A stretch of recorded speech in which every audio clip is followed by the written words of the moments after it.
Hey, what's up guys, aarava here, and welcome back to the episode of my F1 2019 career mode, episode number 25 today for the Chinese Grand Prix in Season 2. If you guys did miss the previous one, the Bahrain Grand Prix, then be sure to go check that one out before you see this one. Quite a hefty fight at Bahrain, but at China we come here with no upgrades because we're saving our resource points for some bigger hits. You know, we've got a lot of major upgrades we could be doing on the R&D tree, especially with the aerodynamics department, so I wanted to save some R&D points and basically tactically kind of do what the AI have been doing at the very start of this season, but that might come back to bite us a little bit. It's going to be clear skies at China, so we know it might not get any helping hand like we did last season with the rain at the end, but going into this, Red Bull have improved on the R&D chart there, so they've taken back that third place. We're still pretty much level. Ferrari have not improved, so actually the performance to Ferrari may be the same as it was at Bahrain, but now we might have Red Bull back in the fight as they weren't really there at Bahrain, surprisingly. Mercedes obviously maintain and actually extend their advantage, which is pretty disgusting to see on the R&D chart there, so it's very much almost like real life season. Like, it just, no one's got a chance right now. At some point there needs to be, you know, whether it's us at Alfa Romeo, Ferrari, Red Bull, someone needs to come through with like two major upgrades, one ultimate upgrade, and just catch Mercedes up in one weekend, because at the moment it's not looking too great, and honestly at this rate Hamilton could probably go on and get many wins in a row, because even Bottas, he's tried his best so far in the opening two rounds and hasn't quite been able to challenge him for that race win. But alas, we go into qualifying then and just see how we do it. Obviously our battle, we can't worry too much about Mercedes and whatnot, just do the best job we can, obviously trying to still chase that elusive podium, and that fight's going to start off. Obviously we're trying to qualify well for the grid. Welcome to Shanghai, China, for what I've no doubt is going to be a fantastic F1 qualifying session. I was looking at some highlights of previous races here, and the one thing that really stood out to me was the run down to turn one. It's not an easy one to navigate as everyone is scrapping to get into there first. Turn one's always a consideration for this race. It's certainly a difficult one to get right when surrounded by other cars, but the race isn't won or lost there. You've got to be smart, get through, and hope your rivals get into trouble and not you.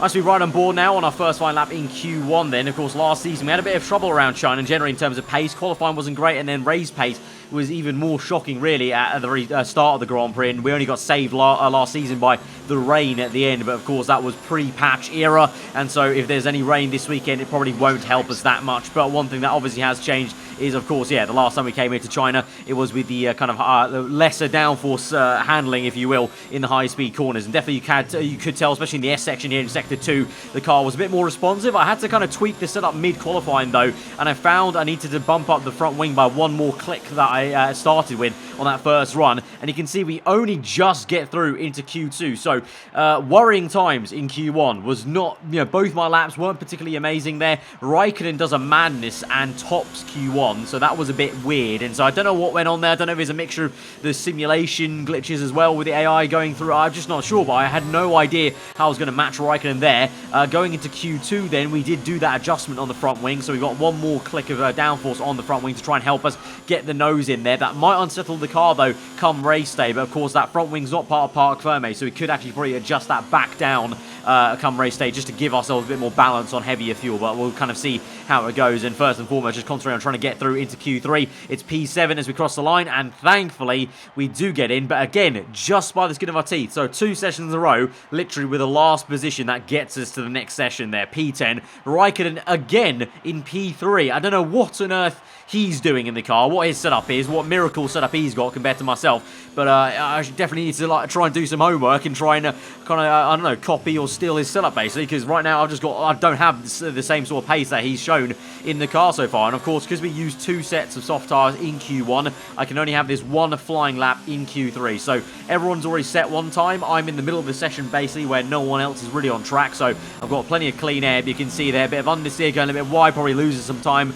to be fair to us, then gaining time going off on that rumble strip. And so as we go through to the last corner across the line, and it is not going to be a particularly amazing session for either of us though, because Raikkonen didn't really show up in Q3 then, and so it's P9 and P10. So Very, very odd qualifying section. Obviously, surprise, surprise, 1-2 lockout for Mercedes. Ricciardo does amazingly in P5 there, but Raikkonen, I don't know, if he showed the same pace he did in Q2 and Q1, I think he would have been around where Ricciardo was, splitting the two Red Bull cars. So it's more so disappointing for both of us, really, at the end of the day there. But mystifying. That kind of gives me almost hints of what happened last season here at China, where just for some reason our car was very slow. I don't know if the Alfa Romeo just doesn't suit the Shanghai circuit. Let's hope it's not the case come race day, but we'll see. It might be a very tough Grand Prix ahead of us, actually. Instead of chasing a podium, we might be lucky just to get some good high points in the Grand Prix tomorrow.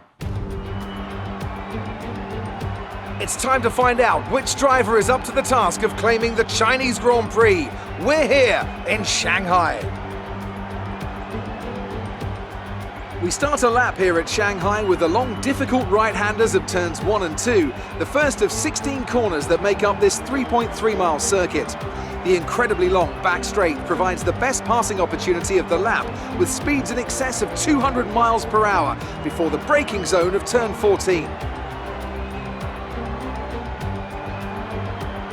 Joining us today to oversee all the thrills and spills, it's Anthony Davidson. And great to see you. How are you feeling about the race today, and how are the circuit conditions from what you've seen? Well, the surface looks clean enough, but I'm a little bit worried about the track temperature. It's pretty cool out there, which could give some teams difficulties when it comes to keeping their tyres in the right operating window. The cars out there that work their tyres hard and really put a lot of energy through them, they'll be the ones that are better off. Before we begin, let's take a quick look at the grid lineup for today's race. Lewis Hamilton lines up on pole position, and Valtteri Bottas will line up alongside. Considering the rest of the grid, we have Vettel, Verstappen, Daniel Ricciardo, and Gasly, Leclerc, Norris, Raikkonen, and the engineer, Magnussen, Butler, Alexander Albon, and Perez, Hülkenberg, Grosjean, Lance Stroll, and Antonio Giovinazzi. Kubica and Lucas Weber completes the grid. And with lights out just moments away, it's time to go down to the track. Right, so here we are on the grid then for the Chinese Grand Prix, and this might be a very interesting and difficult Grand Prix to get through, because you can see the strategy is a soft tyre to 2 sets of mediums, but that soft tyre stint is so tiny because the soft tyres wear out so quickly here out Shanghai, very much reminiscent of 2013 levels where it's just basically a qualifying tyre almost, and we have to start on this set of tyres, obviously, because we've got into Q3, just about, but now, in hindsight, probably should have just got knocked out on purpose in P11 and just started on a fresh set of mediums, so alas, that's the curse of just about making it through into the top 10, and everyone ahead of us will also have to deal with that, but it's going to be interesting nonetheless. I think there might be quite a few people behind us, like what Verstappen did at Bahrain last episode. There might be quite a few people behind us that actually might come out better on strategy because of the fact they were slower in qualifying, which sometimes doesn't make any kind of sense in terms of, F1 being all about the fastest, but that's also part and parcel of the sport with the strategy here, so we're going to have to just make the best of it and know that everyone else, including my teammate, is in the same boat. So let's just get into this then and see how we go. I'm quite curious to see how the race pace is going to be compared to Saturday, but here we go then to 5 red lights to the Chinese Grand Prix, and we're underway straight away. The lights wasting no time at all to go out there. It's a really shocking start for me. A lot of wheel spin there. Magnussen's done me in the Williams car. Got Devin Butler down my inside in the Toro Rosso, so already maybe the tyre wear is kind of showing itself on these softs, as the Toro Rossos are of course on mediums as well as that Williams and Magnussen. We go round the outside though and get back past the 2 Toro Rosso cars, just about to squeeze out Alexander Albon there. Magnussen has got us, but on the exit, horrendous exit for 2-3 cars there. Gasly's being caught up in it. Lando Norris as well on the McLaren, so can we sail one round the outside of the Frenchman, then got caught up and caught napping a little bit. We're going to squeeze him quite a fair bit. I think he just entered the gravel trap momentarily there. Gasly, but losing the back end majorly, and Gasly's back at us now down the inside. We're making a bit of contact there and we're rubbing ourselves through on the left hand side. Gasly going the long way around. We're on the inside, going to squeeze out Gasly, but a little bit more contact made, trying to squeeze him off, but he's having none of it. Gets the elbows out, Gasly does, and he's got us back there. Can we make a switch move? Another snap of oversteer, so the tyres are really screaming at this point, and I can tell you the feeling of the steering wheel was not great at all. The tyres basically felt like they're already done at this point, but I knew they had 4 or 5 laps to go, so worrying times at the moment. And so this 2-stop very much is going to be, we're going to have to be a 2-stop. There's no way I can not do a 2-stop here, but this is going to be quite a difficult first stint. But we go down the main straight, then obviously the 2 Mercs line in turn 1 and 2, easy does it. You've got a Ferrari trying to overtake Ricciardo's Williams, that is. That's Leclerc side by side with Ricciardo in the Williams car. We go defensive a little bit and then go back to the racing line to stay ahead of Pierre Gasly, but he's going to be right up our gearbox as we go through lap 2 on the exit of that left-hander, the double left-hander. Really poor traction there. We're on lower ERS modes as well, so that will kind of play into the fact that Gasly's now managed to try and go around the outside. We've just about defended against him, though, and maintained that P8. Still trying to hang on to the back of this train that is tail-ended by Raikkonen. He's following on of Sebastian Vettel behind Ricciardo, and Leclerc has got ahead of that Williams car, I believe. I think at least that's the right way around for those two Ferrari cars. We'll have to see when we get closer, but right now still kind of focusing a little bit on Gasly's. Now we've got yellow flags with a retirement behind us there. I can tell you I think it's Giovinazzi in the Haas car, so there's 19 runners now in this Grand Prix, but on towards lap number 3 then, end of sector 1. We're now chasing after Raikkonen. We can actually see his back end there, and you can see up ahead of us that is Sebastian Vettel still trying to overtake Ricciardo in the Williams. So former Red Bull teammates were quite a few years ago now. Is it in 2019 compared to 2014 here? It seems like absolute lifetime. And now Ricciardo in a Williams car, much improved Williams car, is ahead of Sebastian Vettel. So that'll be a bit odd for Sebastian to see in the cockpit, I imagine. And we're trying to stick with this train as well as we can. But you can see I'm still having major issues with the rear end. It seems so subtle on the throttle, basically. The rear end just wants to step out straight away, so the tyres very much are done, and I think we're going to be coming in very soon, if not on this lap, I think, on lap number 3, because they're that bad. But here we go then, Sebastian Vettel going for the move with DRS, as well as Leclerc goes for a move on the other Red Bull up ahead of Verstappen then, so the two Ferraris making some moves. Obviously the Ferrari car not too bad in straight line, in theory, so he's got past Ricciardo. Now Raikkonen has a little look at Ricciardo, actually, maybe to the last corner, but like I said, we're going to come in on this lap, very early pit stop indeed, because the tyres are shot. At least mine are. I'm not sure about Raikkonen. Again, it would seem maybe Raikkonen's able to keep his tyres better in check than I can, but mine are shot. I think we need to go for an undercut, a very powerful undercut. I'm hoping, fingers crossed, but traffic will also play into that. But no way in hell could I continue on. The rear end was starting to step out every single corner pretty much at the end of Sector 2 into Sector 3 as well. So strapping on a set of yellow wall medium tyres, and now we'll be going to the end on 2 sets of mediums, of course, on this compound of tyre. But as we come out then in pretty much stone dead last, of course, 19 out of 20, with the 20th person being a retirement of Giovinazzi there. So plenty of clean air. Now we just try and push on as hard as we can, try and catch up to Robert Kubica there, who started on medium tyres. So like I said at the very start before the race, there will be quite a fair few people that started on mediums and are going to try and do a one-stop mediums to hards. All those people may have a massive advantage here, because myself and the top 10 all have to go and try and overtake them. But as we cross the line, lap number 6, Leclerc coming out of the pit lane there. We're going to overtake Leclerc in the Ferrari, and whilst we did it, it's at the fast lap of the Grand Prix then. So that was a few laps after we actually made the pit stop then, so a few laps after the outlap, but managed to jump Leclerc. Remember, Leclerc was 3-4 positions ahead of us there, so very interesting. We've gained a lot of time then, theoretically, on this undercut, and we set the fast lap of the Grand Prix, so of course everyone else's soft tyres up ahead in the top 10 wearing out so much that I'm able to set the fastest lap right now. So interesting times at the moment here. So 4 laps on from when I made my pit stop, everyone is still going on these soft tyres there. The two Mercs, you've got the Red Bull of Verstappen, then Vettel, Ricciardo following on, then you've got Raikkonen, who's being followed then by Pierre Gasly, and behind them is then the first of the pack that are started on the medium tyres. They're really right up close. You can see the difference of how much the soft tyres wearing out, because that's one of the Williams cars, of Magnussen, and he starts on the mediums, and he's in that midfield pack. This entire midfield pack are closing up very much so to that tail end, which is Raikkonen, and there I am trying to follow on and chase after Robert Kubica. So very odd decision from everyone. But as we go across the line then, Verstappen's on hards, Vettel on hards, Hamilton on hards on lap 7. So have the top... I reckon the top 10 have actually finessed me. I think they've all gone into hard tyres, and they're trying to pull up a one-stop. That wasn't even indicated to me on the strategy. My 2 strategies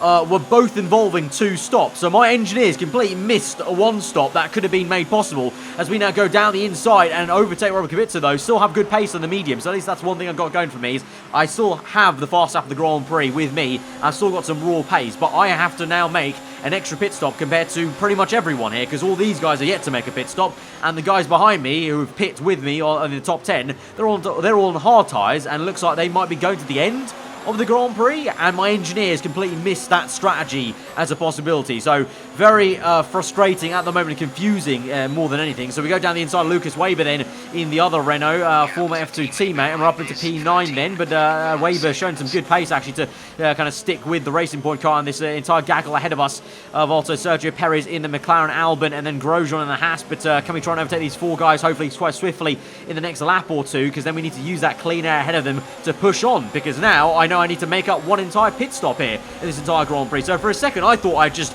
jumped about 4 cars, of the 2 Ferraris and Red Bull, Verstappen, but now it doesn't really matter, because I'm going to make one more pit stop than all of them and just go back behind them, as well as Leclerc. So both me and Leclerc being caught out here. Me and him are definitely on a 2-stop on 2 sets of mediums after the end of the Grand Prix, whereas everyone else on hards. So we go ahead and go and overtake Sergio Perez. We're going to try and overtake Grosjean and Albon if we can around the outside of the Frenchman. There was an easy pass on Perez, and it's a pretty easy pass on Grosjean actually around the outside. And now Albon is going to be next onto lap number 10 through the final corner. We'll have DRS, of course, to use their good traction off that. We'll launch ourselves across towards the line, and here we go. DRS open. We're not even using too much ERS and fuel mixtures there, and we sail past them into P4. We've got Hulkenberg next, and then I believe it is Devin Butler in second place, and Magnussen that leads the Grand Prix right now. Obviously, all these guys have yet to make a pit stop, but that's the thing. I am now leading the pack of the top 10, but also knowing that I have to make an extra pit stop. The same with Leclerc. He's in a net P2 effectively right now, but both of us have to make a pit stop. So yeah, I'm mystified. I don't know why my engineer did not, recommend that strategy to me. Clearly, he recommended it to Raikkonen, because Raikkonen's also done the same thing. So, yeah, very frustrating stuff here. But we go for the aggressive move, fake to the left, go to the right, down the inside. Very nice move on Hulkenberg. Very satisfying, to say the least. So at least there's that. With this strategy and aggressive strategy comes some nice overtaking and some opportunity to really use the car in some sort of anger in the middle of the Grand Prix, rather than just tyre saving. But still, knowing the entire time as we go on through this Grand Prix further and further, that it doesn't matter. I'm in P1, yeah, but it's not going to matter, because Leclerc there's in P2, both of us on mediums, and I'm sure at some point Hamilton, sooner or later, is going to pop up there in 3rd place. Yeah, and there he goes. He's on hard tyres, the white wall, and he's going to the end of the Grand Prix, and I wouldn't be surprised if he goes on to win this Grand Prix. So yeah, just a tough one to swallow there. Lap 15, 13 laps to go, and we come in now on that end of that lap for another set of medium tyres. Leclerc continues on for one more lap, I suspect, but he'll come in sooner rather than later. And so here we go, down the pit lane, and we're just going to see cars pass us on the right-hand side. The Hamilton already went through, and we can't do much about it, because that's the strategy we committed to. Even if I tried to take these mediums to the end, it would be a disaster. It'd be an absolute disaster. They'd fall apart right at the end. I did think about it as like a last-minute effort to try and match a one-stopper. Not going to happen. So here we then come out then behind, I believe, also Raikkonen, my teammate as well. So for the second half of the race, she's going to have to get her head down very much so and use these fresh mediums versus everyone else's hard tyres that will go off eventually. So we'll have some very good pace towards the tail end of this Grand Prix. Right now we watch, though, this battle between Norris and Devin Butler in the Toro Rosso. Norris on the inside. Just have to wait and see where we can make a move there. Norris locks up, and we narrowly miss making some contact with him and breaking bit of our front wing on the right-hand side there, and we go down the inside on the left and get him, and we're going to try the same thing with Butler, but he's going to defend that line quite aggressively. We go to the inside now into turn 1. Butler, though, on the outside is going to try and pinch us. We brake a little bit late and swerve into him, but then Butler comes back as it pushes us off circuit nearly. So the battling continues from the Bahrain Grand Prix. It never ends, and it's still very frosty between myself and Devin, and he nearly again squeezes us off circuit there. Just about gave us enough room on the curb,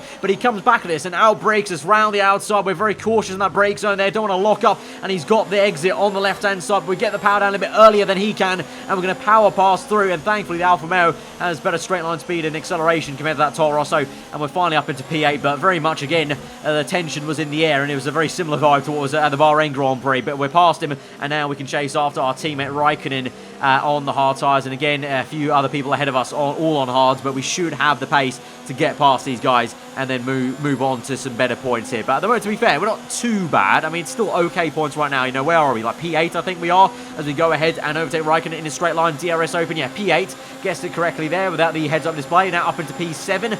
Magnussen next in the Williams car. Can't quite make a move down the inside there. Actually have to finish off the move and defend against Raikkonen, but we're right up the gearbox of the Dane. And so as we move on to lap 22, perhaps I'll be able to make a move into turn 1, because we're going to get the apex nailed, get a good exit there, and launch ourselves across towards towards the line for a new lap there. DRS open for both us cars, but we've got much more momentum there. And on the right-hand side, pulling through up into P6 now, squeeze them out. And now we've got Max Verstappen, the Dutchman, in the Red Bull next. But to say that, actually, you know what, Magnussen's still there on the inside. Have to finish off the job, actually, on the outside there to turns 2 there. We finally actually properly send him off wide there and let him tuck in for that position. So now we can use the clean air and try and chase after Verstappen in the Red Bull. And then after him will be Gasly, but there's quite a big gap from Verstappen to Gasly. So at the moment, it looks like I'm vying for maybe P5.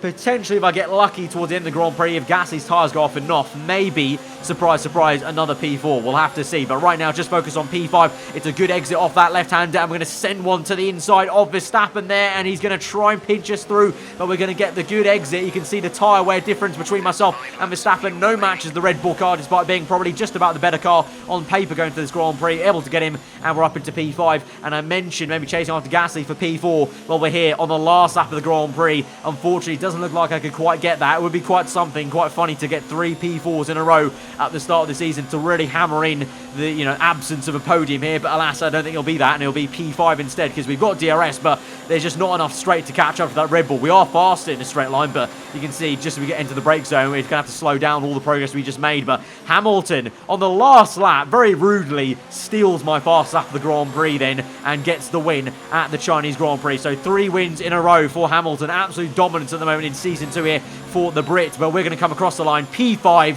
It's an okay recovery drive from what was a very annoying situation, to be fair. Race. We'll see you in Parc Fermé.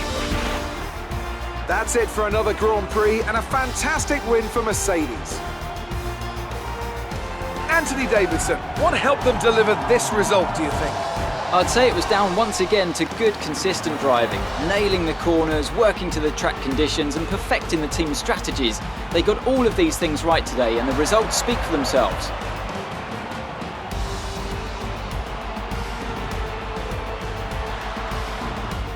So after a magnificent race, we can now see the drivers making their way to the podium. Once again, it's the Silver Arrows who take top spot, a well-earned victory for Mercedes.